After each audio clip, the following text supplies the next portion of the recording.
So let me get this straight. When women are ready to leave, they spend months planning on how they're going to leave. They tell their friends, they tell their family, they lie to their husband's face for months at a time. They stack money. They might get their own apartment. They might even have a plan to set up their kids at different schools. But they don't see that as deceitful or dishonest or harsh, and they don't understand why men are blindsided when women do this. I think I found my life's motto. Nice eyes, thick thighs, out to ruin men's lives. And these women are actually praised. They did the right thing. He was so toxic. He was so horrible. He was blah, blah, blah. All the things.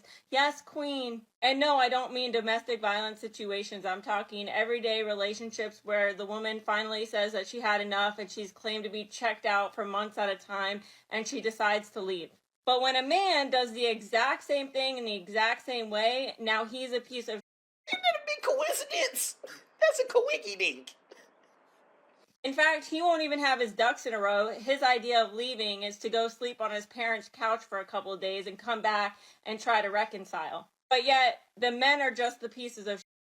And the craziest part about it is if these women have kids and they bring the kids with them, there's little to no consequences for them bringing the kids with her. But if a man were to do the exact same thing, he would be looking at kidnapping charges or child endangerment, and he's gonna now have to fight for his kids regardless now that she's taken them. It ain't right.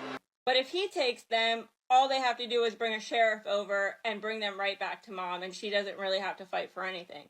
And these women will try so hard to claim that they communicate, but their idea of communicating is passive aggressiveness, the silent treatment, you should just know. Or my favorite line is, it's whatever. And a lot of times these men will actually think that it's just a rough patch in their relationship and they're hopeful that they'll make up with their wives and their girlfriends. Meanwhile, the women are out here getting whole lawyers and looking at divorce. And the crazy part is that women are actually praised for being this deceitful and this dishonest, but when men do it, they're a piece of shit. Okay, bye. Let that be a warning to you. When it comes to these so-called female, male advocates, I always wonder, for one, do they have a man?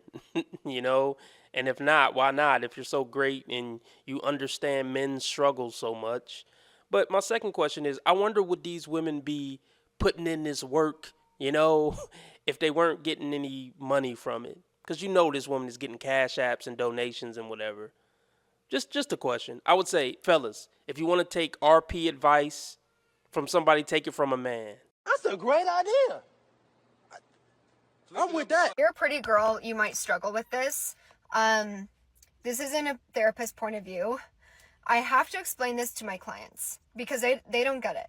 But I'll have a gorgeous client come in, like a 10, and she'll be like, why is this? I'm like, sweetie, it's because of how you look. And so I have to break it down for them. Then I also have to teach them how to be more cautious and then how to handle themselves because of what they look like. There's a whole shift in it. So if you're constantly complimented on your looks, there are higher risks for you, okay? In work, in school, in religion, and whatever you do, people are anxiously waiting to see you fail, okay? They want to see you fail and then spread it like wildfire. It really helps soothe their ego. They really want to know that you're not perfect. You might have had trouble having really good friends, or you feel isolated, lonely, because it's really hard to find women who are not in competition. Even your looks, and you could be the best person on the inside, but your looks could just trigger someone of their insecurity. You're a constant reminder for them. Also, a lot of women, if they see you as a threat, they're going to try to drag you to be extremely close to them because they want to be you. Are you sure? I know I'm pretty, but I'm not cocky about it. I'm just humble, and people are jealous of that, and they just sometimes wish they could be me, and honestly, they don't even know. Sometimes it's really hard to be me, right now. Please don't brag. Only fools brag. Bragging just shows you can shoot off your big mouth. If you're great, people will know it. You don't have to tell them anything. Just like I don't have to tell you. Understand? And some weird shiz happens. It's really weird. So psychologists say this, and it's so true. You are very polarizing. There's no neutral. So for women, some women might see you and be inspired and look up to. Okay. I can't listen to this anymore. This is all just narcissism.